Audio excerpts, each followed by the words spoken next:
Привет, это радио Вашингтон. Меня зовут Ксения Туркова. В ближайшие несколько минут мы с коллегами расскажем вам самые важные новости о войне в Украине и глобальном контексте. Это подкаст «Украина. Что происходит?». И вот его главные темы. Договорились о запрете ударов по энергетике и о работе над перемирием. Белый дом объявил об итогах встреч в Эр-Рияде. Европа не будет отменять санкции против России. Это поможет достижению мира. Китай опровергает возможную отправку миротворцев в Украину. Теперь обо всем по порядку. Количество раненых в результате российского ракетного удара по городу Сумы возросло до 101 человека. Среди них 23 ребенка. Некоторые в тяжелом состоянии. На месте работают спасатели, полиция, коммунальщики и волонтеры общественных организаций. Напомню, в понедельник вечером Россия ударила по густонаселенному району Сум, где находятся многоэтажные дома и школа. При этом школьники не пострадали, потому что находились в укрытии. Во вторник российские налеты продолжились. В ночь на 25 марта Украину атаковали 139 ударных беспилотников типа «Шахед» и беспилотники-имитаторы различных типов, а также баллистическая ракета «Искандер-М». В результате падения обломков сбитых беспилотников в Полтавской области 2 человека получили ранения, на предприятии возник пожар. Британская разведка, между тем, комментирует недавнюю атаку украинских военных на российскую авиабазу «Энгельс-2» и называет ее наиболее успешным ударом по России в этом году. Напомню, 20 марта беспилотник атаковал склад боеприпасов, расположенной на российской авиабазе стратегической авиации. Почти наверняка на территории, которая подверглась удару, хранился целый ряд авиационных боеприпасов, которые использовались против Украины, отмечают в разведке. В обзоре допускают, что значительные потери, вероятно, на какое-то время нарушат проведение ударных операций с аэродрома. Российские самолеты, скорее всего, были рассредоточены по окружающим аэродромам, что стало стандартной практикой в ответ на украинские операции по нанесению глубоких ударов, говорится в докладе. Договорились работать над перемирием и запретом ударов по энергетической инфраструктуре. Белый дом опубликовал 2 отдельных заявления по итогам переговоров с представителями Украины и России в Саудовской Аравии. В обоих заявлениях одинаковые формулировки о том, что США договорились с Украиной и Россией отдельно, цитата, «обеспечить безопасность судоходства, исключить применение силы и предотвратить использование коммерческих судов в военных целях в Черном море». Конец цитаты. Министр обороны Украины Рустем Умеров подтвердил, все стороны согласились внедрить договоренности о полном запрете ударов по энергетической инфраструктуре Украины и России. Напомню, встречи США с делегациями из Москвы и Киева проходили отдельно по очереди. С Украиной в воскресенье, с Россией в понедельник. При этом российские государственные медиа передают, что встреча с российской стороной продолжалась 12 часов. Совместного заявления по ее итогам не было. И Россия утверждает, что помешала этому Украина. В частности, об этом заявил в эфире телеканала «Россия-24» первый заместитель председателя Комитета Совета Федерации по обороне и безопасности Владимир Чижов. Ранее председатель Комитета Совета Федерации по международным делам Григорий Карасин, комментируя встречу 2 делегаций в Саудовской Аравии, сообщил, что разговор был непростым, но полезным для Москвы и Вашингтона, рассказывает Данила Гальперович. Подробностей этих переговоров в публичных заявлениях Вашингтона крайне мало, но они есть. В частности, в Белом доме назвали переговоры техническими и сообщили, что, цитирую, «Соединенные Штаты и Россия договорились обеспечить безопасное судоходство, исключить применение силы и предотвратить использование коммерческих судов в военных целях в Черном море». Также в заявлении Белого дома говорится, что Соединенные Штаты помогут восстановить доступ России на мировой рынок для экспорта сельскохозяйственной продукции и удобрений, снизить расходы на морское страхование и расширить доступ к портам и платежным системам для таких транзакций. Избавление российских банков от санкций, мешавших им проводить расчеты за сельхозпродукцию, было требованием Кремля еще в ходе первой Черноморской зерновой сделки 2022 года. Весь год после этого Москва жаловалась, что ей не идут навстречу в вопросе снятия санкций и в конечном счете назвала эти санкции как предлог для завершения своего участия в этой сделке. Обсуждение безопасности в Черном море подтвердил и министр иностранных дел России Сергей Лавров в интервью Первому каналу российского телевидения. Переговоры завершились тем, что о результатах предварительных, которые там были достигнуты, сейчас докладывают президенту России, президенту Соединенных Штатов. Обсуждали там, как и условились Путин и Трамп, вопросы, прежде всего вопросы безопасного судоходства на Черном море. Лавров также высказался и о других темах переговоров, изложив позицию Москвы. Мы и за то, чтобы рассмотреть пути не нанесения какого-либо ущерба энергетической инфраструктуре, это не в наших интересах. Мы и, как сказал президент, за возобновление в какой-то форме, в более приемлемой для всех, Черноморской инициативы. Вот Черноморскую инициативу в качестве приоритета обсуждали в Эр-Рияде.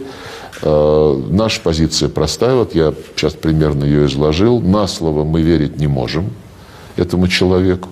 Говоря об этом человеке, министр иностранных дел России имел в виду президента Украины Владимира Зеленского. Эксперты в Вашингтоне уже говорили о том, что фактически режим безопасности в Черном море выгоден Москве, так как сейчас там успешно действуют украинские надводные дроны. Именно с кораблей в Черном море Россия часто обстреливает Украину ракетами. Другие российские чиновники комментировали переговоры Скупа. В частности, их участник, член Совета Федерации Григорий Карасин, назвал переговоры трудными, но конструктивными, а пресс-секретарь Кремля Дмитрий Песков заявил, что о деталях переговоров публично рассказано не будет. Нет ясности и со временем возможного второго раунда. В Киеве сочли согласие США помочь России с доступом ее сельскохозяйственной продукции и удобрений на мировой рынок ослаблением антироссийских санкций. Владимир Зеленский заявил, общаясь с журналистами, что такой шаг является ослаблением позиции и ослаблением санкций. Бывший президент Всемирного банка Роберт Зелик в статье для Вашингтон-Пост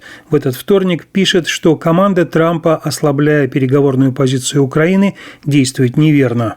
Миротворчество президента Дональда Трампа в вопросе войны в Украине рискует обернуться капитуляцией. Он правильно предполагал, что у президента Джо Байдена не было четкого плана, но альтернатива Трампа – это посредничество, а не переговоры при ослаблении рычагов влияния Украины. Владимир Путин делает вид, что подыгрывает Трампу, но российский диктатор всегда будет выдвигать больше требований. Президент Украины Владимир Зеленский понимает, что Путин будет стремиться подорвать любое так называемое урегулирование. Поэтому Зеленский потребовал от Трампа гарантий безопасности. Трамп откажется давать какие бы то ни было гарантии. Байден тоже не предоставил бы их. Суровая реальность такова, что Соединенные Штаты не будут сражаться с Москвой за Киев. И сделка Трампа по минералам не является заменой гарантиям. В лучшем случае она предполагала бы парафирование обеими сторонами слабого меморандума о взаимопонимании для поощрения инвестиций. Роберт Зелик по-прежнему предлагает использовать замороженные на Западе активы России для помощи Украине. Но, насколько известно, эта тема в Эр-Рияде не поднималась. Данила Гальперович, Радио Вашингтон. Тем временем в ЕС заявляют, что смогут оставить в силе санкции в отношении России для того, чтобы достичь справедливого и прочного мира в Украине. Надежду на это выразил глава Евросовета Антонио Кошта. Он также отметил, что Украина может стать частью ЕС к 2030 году. Эти заявления он произнес, выступая в Центре европейской политики в Брюсселе. На встрече присутствовала наш европейский корреспондент Валентина Васильева.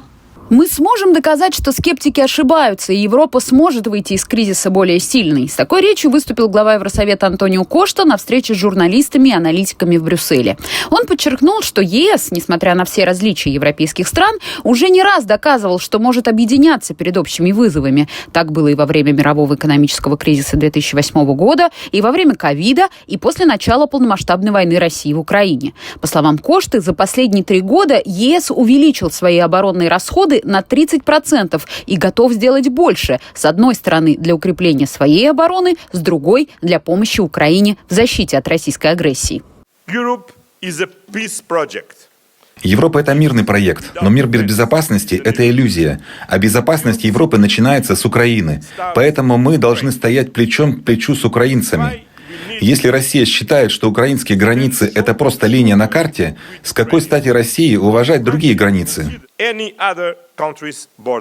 Кошта подчеркнул, что расширение ЕС – это также инвестиция в безопасность европейского блока. По его словам, Западные Балканы, Молдова и Украина – важная сфера интересов Европейского Союза. Глава Еврокомиссии Урсула фон дер Ляйен ранее заявляла, что Украина может вступить в ЕС к 2030 году, если будет продолжать реформы в том же темпе. Антонио Кошта согласился с этой оценкой. Я согласен с тем, что лучшая защита для Украины – это вступление в ЕС. И Украина движется по этому пути в очень хорошем темпе. И оценка Еврокомиссии очень позитивна. Конечно, этот процесс основан на объективных показателях, поэтому я не могу сказать, когда это точно случится – в 2028 году, в 30-м или 32-м. Но важно, что процесс идет. Кошта также отметил, что в интересах ЕС оставлять санкции в силе для того, чтобы иметь инструмент влияния на потенциальных мирных переговорах, достичь справедливого и прочного мира, а также заставить Россию заплатить за реконструкцию Украины. Большую роль в этом должны сыграть замороженные российские активы, которые для этого должны оставаться замороженными. В дипломатических европейских кругах растут опасения, что Венгрия может заблокировать продление санкций в июле, а это приведет к разморозке средств Центробанка. Однако Кошта сегодня выразил надежду, что договориться все-таки удастся. Я не могу предсказывать, но мы согласились уже с 16 пакетами санкций, и Венгрия в конечном итоге всегда голосовала «за». Обратите внимание на это, отметил Кошта. Валентина Васильева о том, как Европа продолжает помогать Украине. Президент Украины Владимир Зеленский завтра вечером посетит Францию, чтобы встретиться со своим коллегой Эммануэлем Макроном. Французские медиа сообщают, что Макрон обсудит с Зеленским подготовку к саммиту по безопасности, который состоится в ближайший четверг. Как говорится в заявлении Елисейского дворца, Франция заявит о продолжении и усилении военной и финансовой поддержки Украины. Пока в Европе обсуждается вопрос направления в Украину европейских миротворцев, в стране могут появиться и неевропейские войска. Вот подробности. Министерство иностранных дел Китая опровергло публикацию германской газеты «Вельт», согласно которой Пекин обсуждал с чиновниками Евросоюза возможность отправки своего миротворческого контингента в Украину. Однако это не первое сообщение такого рода. О возможности такого сценария в феврале писали американская газета Wall Street Journal и британский журнал Economist. По их информации, подчеркнув, что у нас нет доказательств ее достоверности или, наоборот, недостоверности, США неофициально запросили Китай и Бразилию о возможности отправки миротворцев в Украину, и Китай дал предварительный положительный ответ. Также в феврале на Мюнхенской конференции по безопасности Гу Джиакун, пресс-секретарь МИДа КНР, заявил, что Китай может рассмотреть отправку миротворцев в Европу, но при условии, если в операции будут принимать участие и другие неевропейские державы, например, Индия. А профессор университета Синьхуа Жубо тогда же и там же заявил, что Китай обладает достаточным количеством войск для участия в подобной операции. Администрация Дональда Трампа декларирует, что война России с Украиной должна быть делом прежде всего Европы. Европа с этим уже, судя по всему, согласилась, и ряд европейских государств, в том числе Великобритания и Франция, дали предварительное согласие на отправку в Украину своих миротворцев. Однако возможное появление войск НАТО в Украине Россия восприняла крайне негативно. Привлечение к миротворческим операциям китайцев и бразильцев – это попытка Вашингтона как-то смягчить ситуацию, получить согласие Москвы. Во всяком случае, об этом говорили некоторые американские чиновники, желавшие сохранить анонимность. Китай предоставляет своих военных для миротворческих операций ООН с 2000 года и в настоящий момент стал одним из крупнейших участников таких операций. Вторым наиболее щедрым спонсором уступает только Соединенным Штатам. Совбез ООН многие десятилетия испытывает недостаток желающих направлять своих солдат в горячие точки планеты, и этого стараются избегать наиболее богатые страны мира, поэтому военных часто поставляют бедные государства, такие как Пакистан или Бангладеш. Появление в опасных зонах плохо оплачиваемых, плохо обученных и недисциплинированных людей с оружием регулярно приводит к трагическим последствиям. На этом фоне богатый Китай выделяется, причем позитивно выделяется. В общей сложности он принял участие в 29 международных операциях по установлению или поддержанию мира. В прошлом году Пекин направил в горячие точки планеты почти 1800 военных и полицейских. Для сравнения, Вашингтон – 21 военного. В 2021 году Китай сообщил, что сформировал специальную миротворческую группировку быстрого реагирования из 8 тысяч человек – военных, инженеров, медиков, строителей, переводчиков, полицейских и так далее. Многие аналитики обращают внимание, что Пекин использует своих миротворцев в Африке примерно для тех же целей, что Россия использует вагнеровцев и других наемников. Китайские миротворцы устанавливают полезные связи с местными элитами, изучают местности населения и фактически открывают новые рынки для китайских компаний. А пока появление китайских миротворцев в Украине лишь один из сценариев развития событий. Очень многое будет зависеть от того, под чьим мандатом будут действовать миротворцы в Украине. Либо это будет мандат Совбеза ООН, где Китай, Россия и США постоянные члены, либо мандат Евросоюза, поддержанный ООН. В первом варианте появление китайских солдат где-то на востоке Украины намного более вероятно. Сможет ли Украина победить? Как украинцы относятся к идее выборов? И что думают о продолжении борьбы, если помощь США прекратится? Социологи опубликовали результаты ряда опросов, которые показывают настроение в украинском обществе. С подробностями Нина Вишнева. Отношение к идее выборов в Украине, похоже, не меняется. Большинство по-прежнему относится к такому сценарию негативно. Об этом свидетельствуют данные опроса социологической службы Центра Разумкова. Только 22% опрошенных положительно относятся к идее проведения общенациональных выборов в Украине, президентских или парламентских, до завершения войны, выяснили социологи.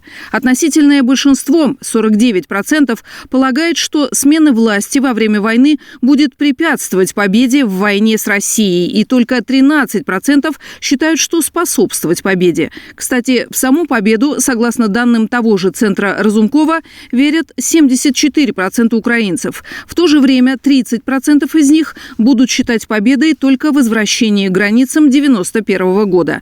Не снижается, судя по всему, и решительность украинцев. Опрос другого центра, Киевского института социологии, показывает, более 80% украинцев считают, что Украина должна продолжать борьбу, даже если США прекратят любую поддержку страны. И в заключении новость не политическая, а практическая. Венгерский лоукостер Wizz Air готов вернуться в Украину и уже близок к тому, чтобы возобновить коммерческую деятельность некоторыми украинскими аэропортами. Об этом сообщил гендиректор компании Йозеф Варади. Он отметил, что у лоукостера большие планы относительно Украины и что потенциал страны в авиаперелетах огромный. Мы планируем не просто летать в Украину, но и летать из Украины, восстанавливая операционные базы, подчеркнул Варади. По его словам, Wizz Air разработал план создания сети из примерно 100 маршрутов в течение первых 6 месяцев со дня возобновления полетов. Компания уже ведет активные переговоры с аэропортами во Львове и в Киеве и обещает возобновить полеты сразу после объявления перемирия. На этом все. Если вы следите за событиями в Украине и за тем, кто и как пытается остановить войну, подписывайтесь на наш канал и слушайте нас на платформе «Эхо». До встречи.